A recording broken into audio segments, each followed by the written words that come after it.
우리 그 영상 두 번째 영상에 나오신 분이 오늘 이 자리에 계십니다. 우리 유옥자 성도님 잠깐 자리에서 일어서 주시기 바랍니다. 자, 우리 유옥자 성도님은 무속인으로 작두 타는 무당입니다. 우리 작두 타는 무당이신데 이렇게 정말 예수님을 영접하시고 식사도 못 하시던 분이 지금 저보다 식사를 더 잘하십니다. 그저께 우리 대신방 했는데 저보다 식사를 더 잘하셔요. 고기도 더 잘 잡숫고 또 이렇게 식사도 못 하시던 분. 또 오늘 나오시려 하셨는데 우리 사위 되시는 분이 시간이 안 되셔서 오늘 약속을 했는데 못 나오시는 분이 계세요. 아까 누워만 계시던 어르신이 우리가 가서 두 번째 갔을 때에 걷기 시작을 해서 이렇게 이제 되셨는데 아직은 이렇게 계단을 오르내리시는 것이 좀 어렵다고 합니다. 그래서 오늘 못 나오셨는데 여러분 기도 계속 해주시기를 바랍니다. 우리가 지금까지 이렇게 많은 분들에게 하나님의 능력을 우리가 보여드렸고 우리 자리에 앉아 주시길 바랍니다. 예. 오늘도 이렇게 오신 모든 분들을 우리가 이제 환영을 하고요. 우리 어떻게 한번 소개해드려도 되겠어요? 여기 앞에 정 권사님? 예. 우리 성함이 김종자 님이시세요. 자, 예. 우리 박수로 환영해 주시기 바랍니다. 예.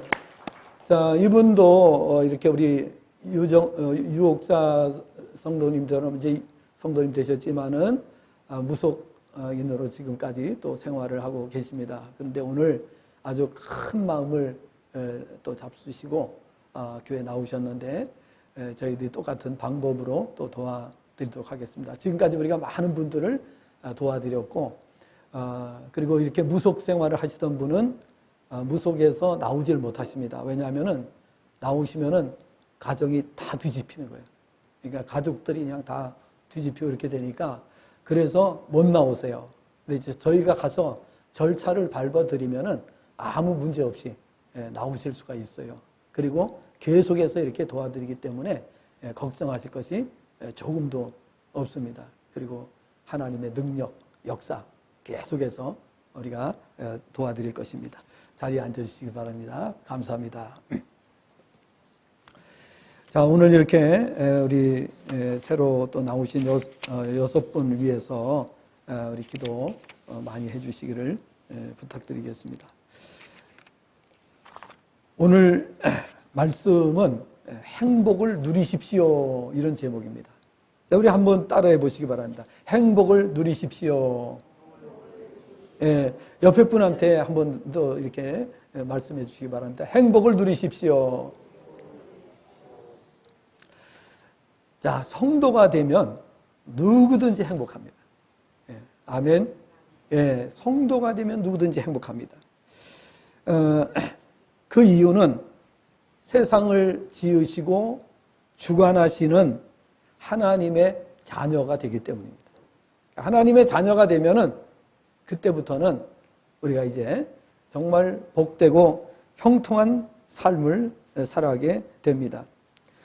성경의 처음 책인 창세기를 보게 되면 창세기 1장 26절부터 28절까지의 말씀을 보게 되면 하나님께서 천지 만물을 지으시고 그리고 사람을 지으실 때에 하나님의 형상대로 사람을 지으셨다 이렇게 말씀을 하고 28절을 보게 되면은 하나님께서 복을 주셨다 이렇게 말씀을 하십니다.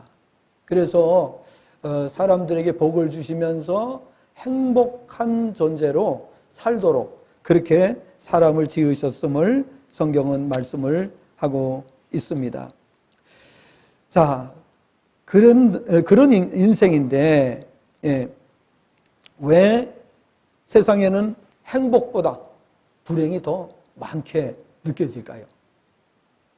불행이 아주 곳곳에 산적해 있다는 것을 모든 사람이 느끼고 있습니다.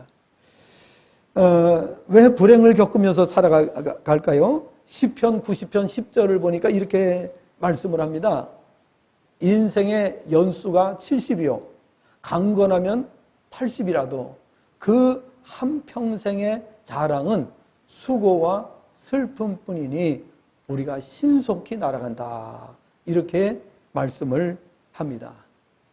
자, 그래서 왜 인생이 이와 같은 불행, 원래는 하나님께서 행복한 존재로 지으셨는데 왜 이렇게 불행을 겪고 살아가는가 하는 것입니다.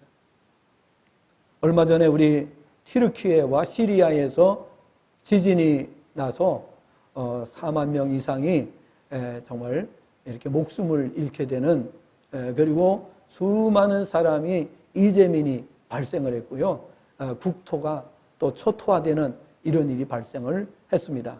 그런데 알고 보니까 요한계시록 2장과 3장에 예수님께서 이미 말씀을 해놓으신 거예요. 그 소아시아가 주님을 배반하고 믿음에서 떠났기 때문에 하나님께서는 그들을 심판하실 것이라고 성경에 이미 예고해 놓으신 말씀대로 되었습니다. 그래서 지금까지 모든 역사가 이렇게 예언에 의해서 예언대로 이루어지는 것을 우리는 봐왔습니다. 그래서 아무도 이것을 부인할 수가 없는 것입니다. 성경을 보면 예수님께서는 이 문제를, 하나님께서 이 문제를 해결해 주시기 위해서 하나밖에 없는 독생자를 세상에 보내주시고 우리의 죄를 대신하여 십자가를 지게 하심으로 죄값을 치르시고 우리를 구원으로 인도해 주셨다는 사실을 기록을 하고 있습니다. 마태복음 1장 21절을 보면 이렇게 말씀하고 있습니다. 아들을 낳으리니 그 이름을 예수라 하라. 이는 그가 자기 백성을 그들의 죄에서 구원할 자이심이라 라고 말씀을 했습니다. 요한복음 3장 16절에는 하나님이 세상을 이처럼 사랑하사 독생자를 주셨으니 이는 그를 믿는 자마다 멸망치 않고 영생을 얻게 하려 하심이라 라고 말씀했습니다. 여러분께서도 잘 아시는 바와 같이 우리가 살고 있는 이 세상에는 안타깝게도 불행을 겪으면서 살아가는 사람들이 너무나도 많습니다. 이 세상을 지으신 삼위로 계시는 하나님께서는 이 문제를 해결해 주시기 위해서 앞에서 말씀드린 대로 아들을 세상에 보내주셨습니다. 우리 하나님을 성부, 성자, 성령 하나님이라 이렇게 부릅니다. 우리는 인격이 하나입니다. 그래서 우리는 한 인격으로 살아갑니다. 그러나 하나님은 삼인격으로, 삼신격이라고 부를 수가 있죠. 삼신격으로 거하신다. 그래서 아버지 하나님이 계시고 아들 하나님이 계시고 성령 하나님이 계시는데 하나님께서 이 세상의 불행의 문제를 해결해 주시기 위해서 아들 하나님을 보내주셨다라고 성경은 말씀하고 있습니다. 그를 믿는 자마다 멸망하지 않고 구원을 얻게 하려 하십니다. 즉 영생에 이르도록 하시겠다라고 말씀했습니다. 그래서 지금 전 세계의 모든 나라를 보게 되면요, 예수님을 믿지 않을 때는 불행했던 나라들이 예수님을 믿고 나서 잘 사는 나라, 세계 강대국이 되고 그리고 문화, 정치 모든 면에서 발전하는 그런 모습을 보게 됩니다. 원래는 유럽이 예수님을 믿지 않았어요. 그래서 예수님을 믿지 않을 때 북유럽은 해적단들이 출몰하는 도적질해서 먹고 사는 지역이었어요. 북유럽이.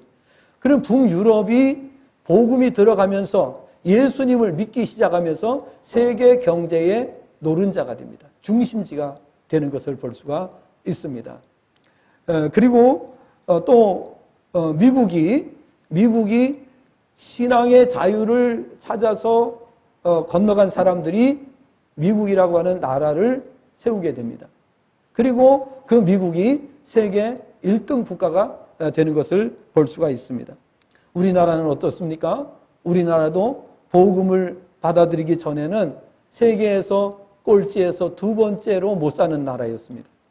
그랬던 나라가 지금 강대국 6위로 올라갔습니다. 기적적으로, 정말 기적의 기적을 계속해서 이룬 것을 볼 수가 있습니다. 북한에서 탈출을 해서 탈북민들이 우리나라에 이제 이렇게 오잖아요. 비행기를 타고 이렇게 인천공항에 오는데 그 사람들이 이구동성으로 하는 말이 여기는 왜 이렇게 병원이 많으냐? 그러니까 하늘에서 밤하늘에서 이렇게 내려다보니까 전부 다 빨간 십자가 있잖아요. 그러니까 왜 병원이 이렇게 많으냐? 이렇게 물었다는 거예요. 이 병원이 아니고 교회다 그랬더니 예. 교회가 많은 나라는 전 세계 어디를 가든지 강대국이 됩니다. 세계에서 가장 못 사는 나라가 교회가 많아지면 그 나라가 강대국이 됩니다. 이 역사입니다. 그 다음에 세계에서 강대국이라고 우리는 초강대국이다. 우리는 가장 강력한 나라다. 라고 말했던 나라들이 하나님 앞에 도전하다가 전부 다 멸망했습니다. 하나님의 택하신 백성 이스라엘 백성을 공격하고 또 못살게 굴고 했던 나라들은 아무리 세계에서 힘이 강해도 하나님께서 다 멸망시키셨습니다. 그래서 아수르라고 하는 나라, 지금 시리아입니다. 시리아가 옛날에는 고대 제국이었습니다. 그래서 이 시리아가 멸망했습니다. 그 다음에 등장한 제국이 바벨론 제국입니다. 바빌로니아라고 하는 제국입니다. 그 바빌로니아라고 하는 제국이 하나님께 도전을 합니다. 여러분, 하나님을 이길 수 있는 어떤 인생이 있습니까? 어떤 국가가, 어떤 가정이, 어떤 가문이 하나님께 도전해서 살아남는 적이 없습니다. 그래서 이 두 번째 등장한 나라가 바빌로니아 제국인데요. 이 바빌로니아 제국이 하나님께서 말씀하신 대로 그 정하신 시기에 멸망시키신 걸 볼 수가 있습니다. 그 다음에 등장한 제국이 있는데 페르시아라고 하는 제국입니다. 고대 페르시아는 또 대단한 나라잖아요. 그 제국이 등장해서 하나님 앞에 또 도전장을 내놓습니다. 하나님 눈에도 보이지 않으니까 마음대로 그냥 하나님 앞에 헛된 소리 하고 하나님께 도전을 하고 그 다음에 하나님의 백성인 이스라엘 백성을 괴롭힙니다. 그러니까 하나님께서 그 나라도 멸망시키겠다고 말씀하십니다. 그리고 하나님 말씀하신 대로 그 나라가 멸망하게 됩니다. 그 다음에 등장한 제국이 있습니다. 그 제국은 헬라 제국이라고 하는 제국입니다. 그리스라고 이렇게 잘 알려져 있죠. 그리스라고 하는 제국인데요. 헬라 제국입니다. 고대 올림픽 최초의 올림픽이 치루어진 나라가 바로 그리스죠. 그 그리스가 옛날에 헬라라고 하는 이름이었고요. 제국이었습니다. 그래서 그 헬라 제국도요. 우리 신약 성경이 헬라어로 써 있습니다. 왜냐하면 그 당시에는 전 세계가 헬라 문화 속에 이렇게 지배를 받았기 때문에 그래서 어쩔 수 없이 신약 성경을 헬라어로 기록을 할 수밖에 없었습니다. 그래서 지금 우리가 이 신약 성경을 번역할 때는 전부 다 헬라어를 지금 번역하는 거예요. 예. 자, 그래서 이 헬라 제국도 결국은 멸망을 당합니다. 하나님 말씀대로 멸망당합니다. 그 다음에 등장한 제국이 로마라고 하는 제국입니다. 로마 제국은 얼마나 대단했습니까? 모든 길은 로마로. 그 로마입니다. 그 로마가 역시 이스라엘, 하나님의 택하신 백성 이스라엘을 못살게 굴고 이 이스라엘을 식민지화하고 이스라엘을 괴롭히고 너희가 믿는 하나님 별거 아니야? 이렇게 나온 거예요. 너희가 믿는 하나님 별거 있냐? 이렇게 나온 거예요. 하나님께서 이 로마 제국을 없애겠다고 하셨어요. 그리고 로마 제국이 역사 속에서 사라집니다. 자, 그 후에 이제 중세시대가 열립니다. 중세시대가 열리는데 중세시대의 모든 제국들도 다 이와 같이 멸망을 당하고 맙니다. 그리고 나서 이제 중세시대가 지나서 근대시대가 오잖아요. 근대의 제국들도 다 멸망했습니다. 그리고 일본도 제국이었잖아요. 그죠? 자칭 제국이었는데 일본도 1945년에 멸망을 합니다. 그러면서 우리나라가 해방이 되는 겁니다. 우리나라가 1948년에 이제 정부 수립이 되죠. 그래서 하나님께 도전장을 내놨던 모든 제국이 하나님께서 말씀하신 대로, 하나님께서 정하신 대로, 심지어 바벨론 같은 나라는 하나님께서 말씀하신 그 해에 멸망합니다. 정확하지 않습니까? 그리고 로마의 폼페이라고 하는 도시가 있었는데요. 여러분, 이 폼페이 영화도 나왔죠? 폼페이의 최후라고 나오죠?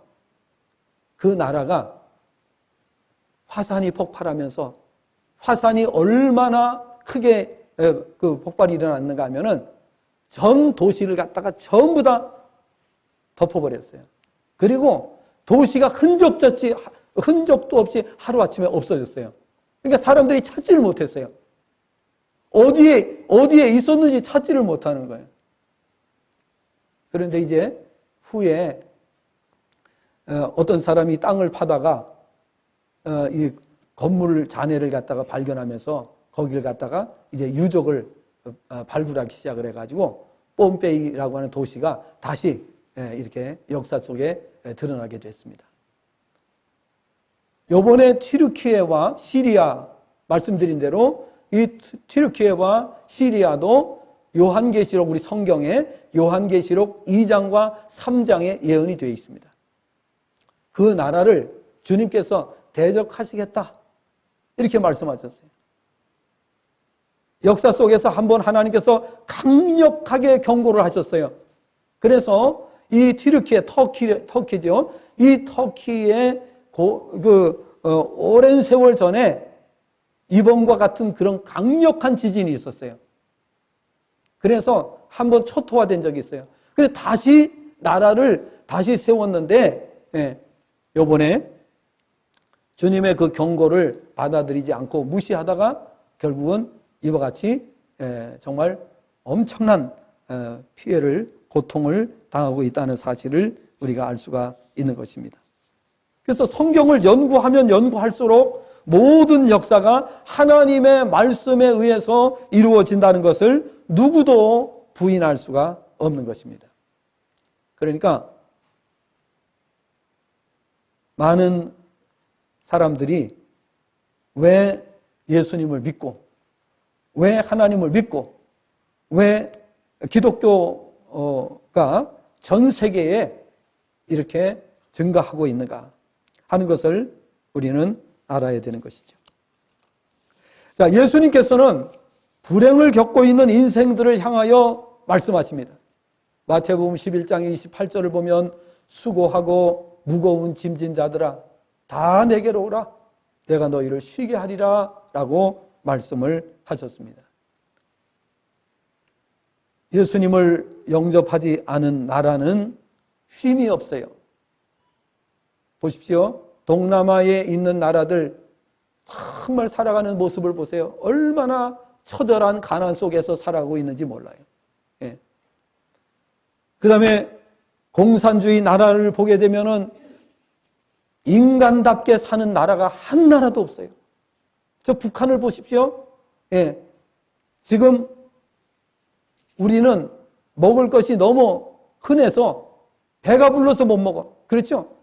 우리는 언제든지 넘치도록 배가 불러서 못 먹지 모자라서 못 먹는 적이 없어요. 근데 북한은 지금 기아로 인해서 굶어 죽는 사람들이 계속 속출하고 있습니다. 북한만 그런 것이 아니라 하나님을 대적하는 모든 나라, 공산주의 국가는 이미 다 망했습니다. 그러나 이제 남은 공산주의 국가가 최후의 발악을 하고 있을 뿐입니다. 동남아에 있는 나라들은 대부분 다 불교 국가입니다. 절을 믿는 나라예요. 그런데 불교 국가는 보십시오. 제대로 사는 나라가 한 나라도 없습니다. 다 가난과 질병과 고통 가운데 살아가고 있습니다. 그런데 복음을 받아들이는 나라, 기독교 국가가 되는 나라들, 십자가가 많은 나라는 한 나라도 예외 없이 전부 다 부자 나라, 강대국으로 바뀌어요. 거지 나라에서 강대국으로 바뀌는 것을 볼 수가 있습니다. 성경에 약속이 되어 있습니다. 그래서 예수님을 영접하는 모든 개인과 가정과 가문이 복을 받게 되고 국가가 복을 받는다. 반면에 예수님을 믿지 않는 사람들은 행복이 없다는 거예요. 행복해야 되는데 행복이 없어요. 예수님을 믿는 사람들은 그렇게 넉넉하게 살지 않는데도 모두가 다 행복해요. 모두가 기쁨 속에서 살아가고 있어요. 도대체 이유가 뭐냐 하는 거예요. 왜 예수님을 믿지 않는 사람은 많은 재물을 가지고도 왜 불행하게 살고 있는가? 평안함이 없고 기쁨이 없고 만족이 없고 행복이 없어요. 성경에 약속되어 있기 때문에 그렇다는 것입니다. 그럼에도 불구하고 아직도 이 사실을 알지 못하여 여전히 불행 가운데 살고 있는 분들이 있습니다. 그래서 오늘 이 자리가 마련되었습니다. 다시 말씀드리면 오늘 이 자리는 우리의 불행의 원인이 되는 죄의 문제를 해결받도록 도와드리기 위해서 마련되어 있다는 말씀입니다. 죄의 문제가 해결되면 누구나 행복한 사람으로 바뀌게 됩니다. 물론 예수님을 영접하고 죄의 문제를 해결할 수 있습니다. 예수님이 우리의 죄를 대신해 십자가에 돌아가셨기 때문에 그 십자가의 공로를 믿는 사람들이 죄의 문제에서 벗어나게 되고, 죄의 문제에서 벗어나게 되면 비로소 불행에서 행복으로 바뀌게 된다라고 하는 사실입니다. 예수님 믿고 행복하지 않은 사람은 없습니다. 그리고 행복지수가 100이 되는 겁니다. 비록 가진 것이 없고 비록 이 세상에서는 남들보다 더 탁월하게 살지 못한다 할지라도 모두가 다 행복자로 살아가게 됩니다. 하나님의 자녀가 되면 6가지의 특징이 나타납니다. 6가지 특징이 나타나는데 참 평안, 두 번째는 참 기쁨, 세 번째 참 자유, 네 번째는 참 만족, 그다음에 6번째는 참 소망, 그리고 6번째가 참 행복이죠. 다시 말씀드립니다. 참 평안, 참 기쁨, 참 자유, 참 만족, 참 소망, 참 행복. 그래서 저 사람이 예수 믿는 자, 진짜 예수 교회만 다닌다고 해서 되는 게 아니에요.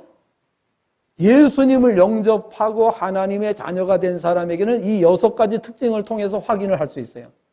이분이 진짜 구원받은 사람인가? 이분이 정말 예수님 믿는 사람인가? 하는 것은 교회 다닌다고 그것 가지고가 아니라 교회 다녀도 예수님을 구주로 영접하고 하나님을 아버지로 믿을 때에, 아버지로 고백할 때에 이 6가지 특징이 나타나는 거예요.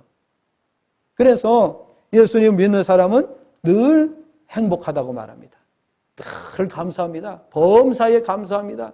항상 기뻐합니다. 늘 찬송합니다. 우리는 사람이 돌아가셔도 찬송을 불러요. 그렇죠?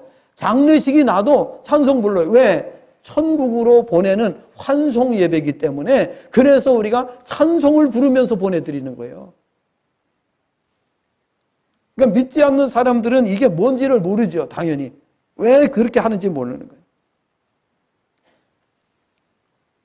그래서 예수님을 믿는 사람은 행복하고요. 개인만 그런 것이 아니고 가정도 그렇게 되고 가문도 그렇게 되고 국가도 그렇게 됩니다. 전 세계 어느 곳에 가도 예수님을 믿는 나라는 가난이 없고 자유가 있고 행복한 나라로 살게 됩니다. 바로 유럽과 미국과 대한민국, 그 밖에 예수님을 믿는 나라들이 전부 다 그렇습니다. 예외가 없습니다. 예수님 믿는 나라. 또 예수님을 믿지 않는 나라는 그 불행 속에서 살아가는데 돈이 있고 없고가 아니라 불행 속에서 살아가게 되는 것입니다. 그렇다면 행복한 삶을 살기를 원하십니까? 예수님을 구주로 영접하시고 하나님의 자녀가 되시면 됩니다. 하나님은 우리에게 행복을 주시는 분이십니다. 그래서 하나님을 행복의 근원이라고 말하고 행복의 주권자라고 이렇게 말합니다. 행복의 근원. 행복은 그분으로부터 나오는 거예요. 발버둥 쳐도 행복하지 않습니다. 그래서 사람들은 행복해 보려고 별 일을 다 해봅니다. 이것도 해보고 저것도 술도 마셔보고 마약도 해보고 취미생활도 해보고 하여간 할 수 있는 일은 다 해봅니다. 그런데 어디에도 참 행복은 없습니다.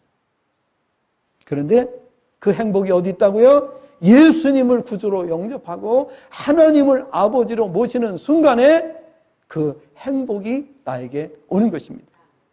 신앙생활을 바로 해야 됩니다. 우리가 참된 신앙을 가져야 됩니다. 형식적인 신앙, 주일만 되면 교회 왔다 갔다 한다고 해서 되는 것이 아니라 정말 중심에 예수님을 모시고 하나님의 자녀가 되게 되면 참 행복을 누리게 된다는 사실입니다. 우리가 할 일이 무엇이겠습니까? 우리가 할 일은 예수님 영접하고 하나님의 자녀가 되기만 하면 되는 겁니다. 그러면 누릴 수가 있는 것입니다. 요한복음 1장 12절에 보니까 영접하는 자 곧 그 이름을 믿는 자들에게는 하나님의 자녀가 되는 권세를 주셨다 그랬어요. 하나님의 자녀가 되면 죽음이 두렵지 않습니다. 하나님의 자녀가 되면 더 이상 이제 불행과 이별하게 되는 것입니다. 그래서 이렇게 말합니다. 예수님을 믿게 되면 불행이 끝나고 행복이 시작된다. 그래서 이렇게 말합니다. 불행 끝, 행복 시작. 한번 따라해 보시겠습니다. 불행 끝, 행복 시작. 예수님 믿으면 그렇게 되는 거예요. 마음이 평안해요. 그죠? 마음이 평안해. 그러니까 얼굴이 활짝 펴지는 거예요. 예수님 믿고 나면은 근심, 걱정, 염려, 불안, 초조, 긴장 속에서 살던 분이 예수님을 믿고 나니까 그 모든 두려움과 불안과 근심, 걱정이 사라지게 되는 거예요. 물론 참 믿음 안에 들어와야 됩니다. 우리가 예수님 믿는다고 하면서도 믿음 안에 거하지 않게 되면 믿음이 떨어진다고 그래요. 믿음이 바닥까지 내려가면 교회를 다니는데도 항상 불안하고 염려하고 근심하고 이렇게 살아가는 거예요. 그래서 바른 신앙에 서라는 거예요. 왜 우리가 열심히 예배를 드립니까? 왜 열심히 기도합니까? 그 이유는 우리의 믿음을 지키기 위해서예요. 믿음을 유지하지 않으면, 믿음이 떨어지게 되면, 예수님의 수제자였던 베드로도 믿음이 떨어지고 나니까 최악의 상황으로 갑니다.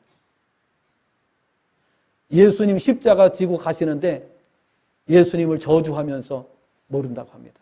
최악의 상황으로 가는 거예요. 여러분, 교회를 다녀도 우리가 신앙이 바닥을 치게 되면 꼭 그와 같은 현상이 일어나게 되는 거예요. 그래서 기왕의 신앙생활 할 바에는 열심히 기도하고 열심히 예배드리고 열심히 말씀을 묵상하고 믿음이 떨어지지 않도록 하셔야 되는 줄로 믿습니다. 그래야 전도를 할 수 있는 거예요. 내가 불행한데, 내가 기쁘지 않은데, 내가 행복하지 않은데 무슨 전도를 해요? 그러니까 우리가 전도를 하려고 하면은 바로 이렇게 은혜가 충만해야 되는 줄로 믿습니다. 프랑스의 수학자, 잘 아시죠? 파스칼이라고 하는 분은 수학자입니다. 수학 공식을 만든 분입니다. 그 다음에 과학자이고 철학자입니다. 이 파스칼이 한 유명한 말이 있습니다. 사람 안에는 채워야 할 빈 공간이 있다는 거예요. 사람 마음속에 공간이 있는데 이 공간을 사람들이 물질로 물질의 위안으로 채워보고 지식으로 채우고 쾌락으로 채우고 세상에 또 친구로 채우고 별것을 다 채우는데도 이 마음의 공간은 채워지지 않는 공간이 남는다 그랬어요. 파스칼이 한 말이에요. 그런데 그 공간은 어떤 것으로도 채워줄 수가 없고 하나님이 들어오시면 채워진다 그랬어요. 그분은요 학자입니다. 학자. 대단한 분입니다. 세계적인 분입니다. 그런 분이 바로 이와 같이 말을 했다는 것입니다. 지금 세상의 모든 국가는 알게 모르게 모두가 하나님을 인정하고 살아가고 있습니다. 예수님을 인정하지 않는 나라는 없습니다. 사실은. 왜 그러냐? 금년이 몇 년이에요? 금년이 2023년이죠. 그럼 2023년이 왜 2023년입니까? 예수님이 이 세상에 오셔서 인류의 구원자로 오신 그때를 기준으로 해서 2023년입니다. 원래는 로마라고 하는 나라가 그 당시에 예수님이 이 땅에 오셨을 때 로마가 세계를 지배했어요. 모든 길은 로마로. 그래서 로마는 어느 나라 말도 듣지 않습니다. 자기가 제일이에요. 로마는 자기들이 가장 강력한 나라이기 때문에 어느 나라의 말도 듣지 않습니다. 그래서 이스라엘이라고 하는 나라도 식민지로 삼았습니다. 그런데 예수님은 바로 그 이스라엘 분이잖아요. 이스라엘로 예수님 태어나신 거예요. 그래서 로마가 유대인들의 말을 듣고 예수님을 처형했습니다. 십자가에 못 박았습니다. 물론 그 과정의 이야기는 성경에 많이 나와 있습니다만은 간략하게 말씀을 드리자면은 이 로마가 예수님을 죽인 거예요. 십자가에 못 박은 거예요. 왜 그랬습니까? 그들은 하나님을 인정하지 않는 나라의 로마는 하나님을 인정하지 않는데 예수님은 하나님을 믿어야 산다. 모든 인생은 하나님 믿어야 구원받고 살 수 있다. 행복할 수 있다. 자꾸 이렇게 이야기를 하는 거예요. 그러니까 로마가 예수님을 십자가에 처형을 하는 거예요. 우리는 하나님 안 믿어도 잘 살아. 우리 하나님 안 믿어 이만큼 살고 있어. 우리나라는 강력해. 무슨 소리 헛소리 하지 마라. 그리고 예수님을 십자가에 못 박은 거예요. 그런데 예수님은 십자가 지시기 전에 3일 후에 내가 다시 살아난다고 계속 말씀하신 거예요. 그러니까 헛소리 한다고 예수님 십자가에 못 박은 거예요. 어떻게 됐습니까? 예수님 공언하신 대로 3일 만에 다시 부활하셨어요. 그럼 부활하셨다는 증거가 뭐냐? 곳곳에 다니면서 자신이 살아나셨다는 것을 증거로 보여주신 거예요. 손에 못 자고 이것도 보여주시고. 그러면서 내가 살아났다고 하는 것을 만나는 사람마다 다 이야기를 해준 거예요. 그러니까 로마가 발칵 뒤집히게 된 거예요. 진짜라는 거죠. 하나님 보내셔서 왔고 인류 구원자로 오셨고 그래서 로마가 그렇게 반대하고 극렬하게 반대했던 이 로마가 결국은 기독교 국가가 되고 맙니다. 참 신기한 일이 벌어진 거죠. 로마가 우리는 기독교 국가다 이렇게 선포를 하게 됩니다. 왜냐하면 부인할 수가 없어요. 그 다음에 로마가 그 당시에 세계를 지배했기 때문에 로마가 만약에 예수님이 인정하지 않으면은 예수님 연표를 쓸 수가 없어요. 지금 2023년이 될 수가 없는 거예요. 그런데 로마가 그냥 항복해버린 거예요. 그래서 결국은 전 세계가 예수님의 연표를 사용하지 않을 수가 없게 된 거예요. 그래서 2023년이 지금 금년이 2023년이다. 하는 사실입니다. 그리고 전 세계의 나라들이 예수님의 연표를 사용하고 있어요. 한 나라도 예외 없이 공산국가까지도 2023년 예수님의 연표를 쓰고 있어요. 그래서 우리가 예수님 그 이전을 갖다가 기원 전이라고 하고 그 후를 기원 후라고 그러잖아요. 근데 영어로는 뭐라고 쓰느냐 하면은 기원 전을 BC라고 쓰고 그 다음에 기원 후를 AD라고 씁니다. 그러면 이 BC로 쓰는 이유는 뭐냐면 그것이 Before of Christ라고 그래서 예수님 그리스도 이전이다 그런 뜻이에요. 또 AD라고 하는 것은 안노 도미니라고 하는 이건 라틴어로 사용이 됐는데요. 이 라틴어로 안노 도미니라고 하는 말은 그분의 날에 이런 뜻입니다. 그래서 역사를 뭐라고 부르느냐? 히스토리라고 불러요. 영어로다. 그 히스토리가 뭐냐? 그분의 이야기라는 뜻입니다. 예수님의 이야기라는 뜻입니다. 그래서 전 세계는 안 쓸 수가 없게 된 거예요. 전부 다 히스토리를 쓰게 돼 있고, 예. 그리고 BC와 AD를 쓰고 있습니다.